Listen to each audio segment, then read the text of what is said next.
I'm taking this video from inside my house as we talk about how to feed birds and not bears for two reasons.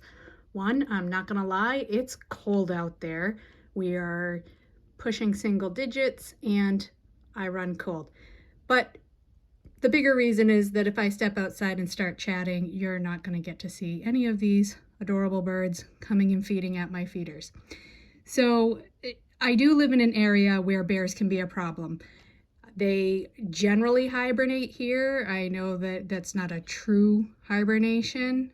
I'm in New England, so it can be a little bit spotty and sporadic depending on the year. If we get a warm up, they absolutely will wake up in the middle of winter and go sniff about for a snack.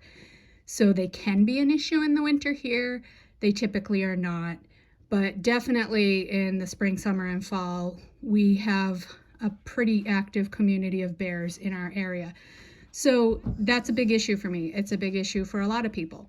So, but I love to feed the birds. I love to watch them. I like to support them. I like to feel good about knowing that I'm helping them get through what can sometimes be a pretty tough winter, especially in the severe storms and weather, by having food out there and letting them know where it is. So, the question becomes, how can I do that, but also keep my home, my pets, my livestock, and the birds and the feeders safe? The number one thing that I do is I wait to put those feeders out. I've actually started waiting later and later, where I used to start feeding in November or December. Now I don't usually start feeding till more into January. We don't get the snows quite as early as we used to. Of course, there are exceptions to that. Mother Nature's kind of all over the place these days, but the winter weather tends to come later these years than it used to. So I usually wait to put them up when I'm more confident that the bears are probably more hunkered down and less active. I do have dogs now. I am not advocating letting your dogs out to chase bears by any means. That wouldn't be safe for the dogs, for you, for the bears, for anybody. But I do think that the fact that I have animals in the yard, dogs in the yard, and their scent is out there, I do think that helps kind of the bears make better decisions. But there are other things that you can do too. One is hanging your feeders higher, with the bottom at least 10 feet off the ground, which generally that's about the highest reach that a bear is going to have. Not having access to climbing. I know I'm not the best example here because they could easily climb this tree.